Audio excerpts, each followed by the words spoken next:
Hello children, welcome back to my channel.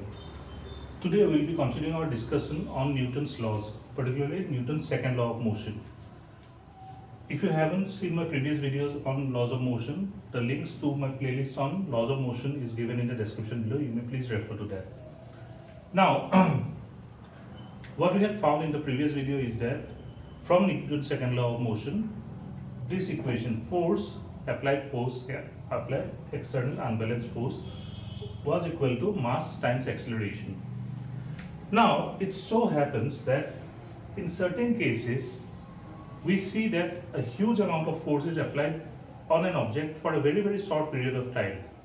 If you want examples, let's say when a badminton player smashes a shuttle, so the racket touches the shuttle for a very small period of time, and which causes certain amount of change in momentum of the object. Why? Because the shuttle was moving in one direction, and after being hit, it moves in the other direction, in a different direction, and also the speed also might have varied. Similarly, baseball batter, when he hits the ball, the bat touches the ball for a very small period of time, and it causes finite amount of change of momentum of the object. In such cases, it becomes very difficult to measure the mass or measure the force. Why? Because the point of application, normally how we measure the force is, we apply the force for a finite period of time, and then we find the change in momentum, or we find the acceleration produced in the body, and using this equation, or F is equal to dp by dt, rate of change of momentum, we find the force. However, in such cases where the point of application is very small, the time of application is very small, at the same time the applied force is very large, it becomes very difficult to measure the force directly. Now, such a force which has a large magnitude but applies on an object, or is applied for a very short period of time to produce a finite change in momentum, is known as impulsive force.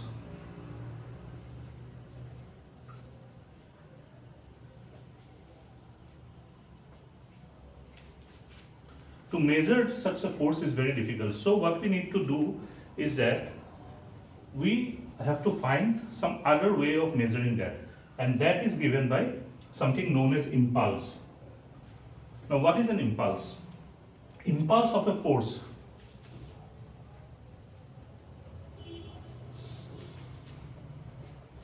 is basically defined as the product of the magnitude of the product of the force and the time period for which it is being applied. Say we have a force F being applied for a very small period of time, dt. Then this product, force into dt, will give us dj, where j is the impulse. So to measure the impulse, what we have to do, we have to integrate this equation over the time period for which the force was being applied on the object. Let's say at time t1, the force was first applied and it stopped at time t2. In that case, the interval that we have, t2 minus t1, is the time period for which the force is being applied on the object, which is again very small, but not infinitesimal as given by dt. So to find this, what we have to do, we have to integrate this equation, both sides, integration of f dt from the point of time when it started and the time at which the force ceased to act, from t1 to t2. Okay, now we have to consider two different cases here. Or we can consider two different cases where, number one, when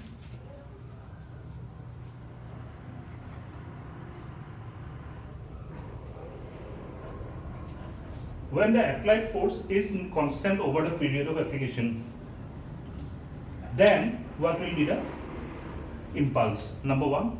And when applied force is not constant but it's variable. Let's say if we take a graph between force and time, then at time t1, a finite force equal to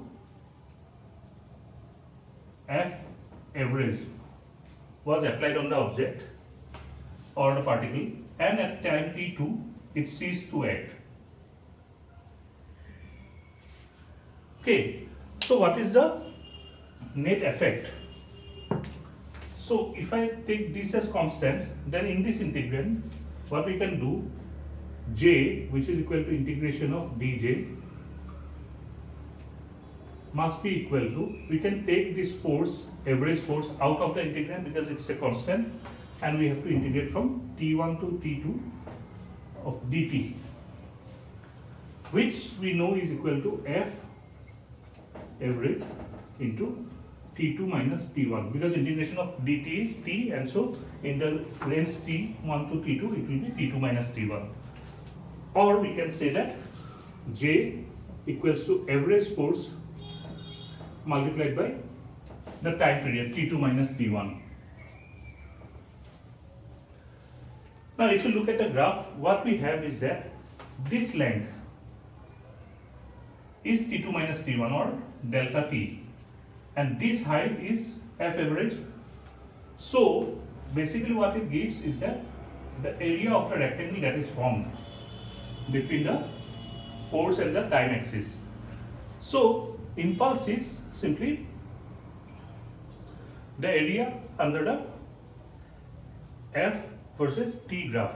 Now what is the dimension of impulse, or what is the unit of impulse? See, impulse is force multiplied by time. Now force was given by Newton, so we can say that this is Newton into second,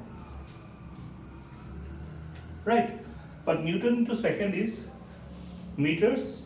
kg meter per second square multiplied by second, which is equal to kg meter per second, and the dimension of j will simply be m1 L1 T inverse. So this impulse is actually has the same dimension or has the same unit as momentum. Let's go to the other part, then it will be a little bit more clear. Now instead of having a constant force, if we consider that we have a variable force, so let's take another graph of force versus time here,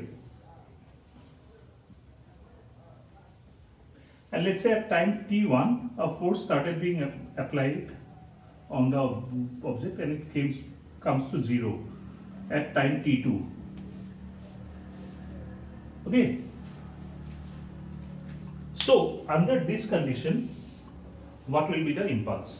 To do that, we take this equation here again. So j will be equal to integration of t1 to t2 f dt. However, now since f is not constant, as you can see, f is varying with time, so we cannot take f out of the integration as we did in this case. So we have to resort to some other trickery. What we know from Newton's second law is that f equals to dp by dt. Okay, so we have f into dt must be equal to dp. So if I change f dt to dp, then the limit of integration also has to change from time to momentum. Now let us assume that at time t1 the momentum was t equal to t1, implies momentum was t1c, and when time becomes t2, momentum has become p2 under the effect of this force. So now the limit of integration will change, and so we will have integration p1 to p2 dp. Therefore j will be equal to p2 minus p1. So impulse of a force defined as product of force and the time is nothing but the change of momentum, which means by definition impulse of a force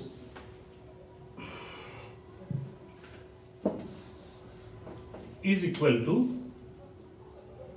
change in momentum produced by the force that was applied for a very small period of time, but which has which force has a very large magnitude. Okay, all right. Now, as far as the graph is concerned, we have found that J is equal to P2 minus P1, or J is equal to integration of f dt over T1 to T2, which means this part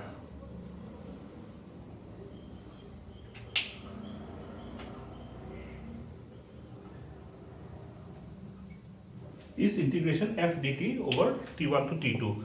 This area under this graph, because we know that if we integrate a function with respect to certain value, certain variable, then we get the area under the curve. Okay, now we have said that we have introduced the concept of impulse to measure force or find the force when that force is very large and the point of application or time of application is very small, and it becomes difficult for us to measure the force. Now let's see one example. Let us say we have a ball of mass 150 gram.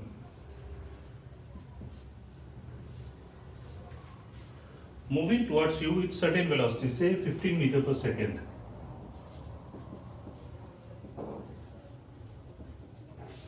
And you catch the ball, and the time taken for you to stop the ball is very small, say t equals to 0.05 second.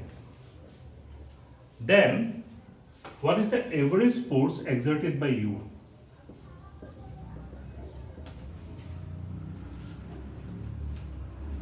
To solve such a problem, first of all, what we need to note is that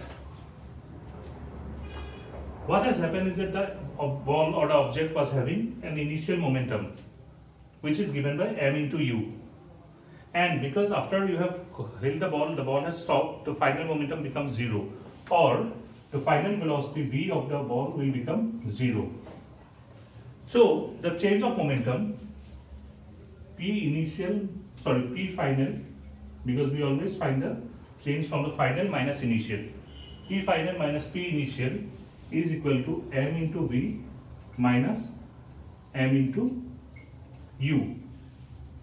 mv is 0 because v is 0, minus 150 gram is 0.15 kg multiplied by 15 meter per second, which is equal to 15 is 225, right? So it should be equal to 2.25 kg meter per second. However, change of momentum was equal to the impulse J, right? Also, we had found for average speed or average force, J was equal to F average into delta T, the time of application, the first equation for constant force. Therefore, F AV must be equal to J by delta T. If F average is equal to J by delta T, then we can substitute the value of J and delta T here, and we get what? 2.25. Remember, this is negative because it's a negative term. Minus 2.25 by 0.05. So it is equal to minus 225 divided by 5, which is 4 into 5, 45 Newton. So to stop the ball in 0.05 second, we need to apply a force equal to 45 Newton. What if instead of 0.05 second, you stop the ball in half a second, that is 0.5 second. In that case, for 0.5 second, F average, rest of the thing impulse will be the same. So F average will be equal to minus 2.25 divided by 0.5, which is equal to minus 22.5 by 5, or 4.5 minus 4.5 Newton. You see, longer the time you take, lesser amount of average force you need to apply, which means that if there are two forces, let's say F1 and another force F2, both being applied and both produce a same impulse of J. Then if F was applied for T1 and F2 was applied for say T2, in that case we can say therefore F1 T1 equals to F2 T2, that is F1 by F2 equal to T2 by T1, which means that F is proportional to 1 by T, which means that for the same impulse, if you apply the force for larger period of time, you need lesser force, and if you apply the force for shorter period of time, you need more force. Okay, so F is proportional to 1 by T. That is why when you have to catch a ball, rather than catching it and trying to stop it there, if you drag your hand backwards, it becomes easier for you to hold the ball, because then you have to apply lesser amount of average force, and so it becomes, it takes longer period, and so you apply lesser amount of average force on it, and it becomes easier for you to catch. Alright, let's take another example. Let us say there is a machine gunner holding a machine gun, and the maximum force the machine gunner or the man can apply is on the gun is 144 Newton. Okay, this is the force the man can apply. Now you are given that the bullets have certain mass which is equal to 40 grams, and the muzzle velocity, that is the speed with which the bullet really exits the muzzle or the barrel of the gun of the machine gun, is given to be velocity equals to 1200 meter per second, 1200 meter per second. You are supposed to find how many bullets can be fired from the machine gun per second. Number of bullets per. What it means is that if you fire more than a certain number of bullets, the average force required to hold the machine gun in position will be more than 144 Newton. So what we need to find is that how many bullets can be fired from the machine gun so that the average force per minute doesn't exceed that particular value. To do that, let's first consider what is the change in momentum in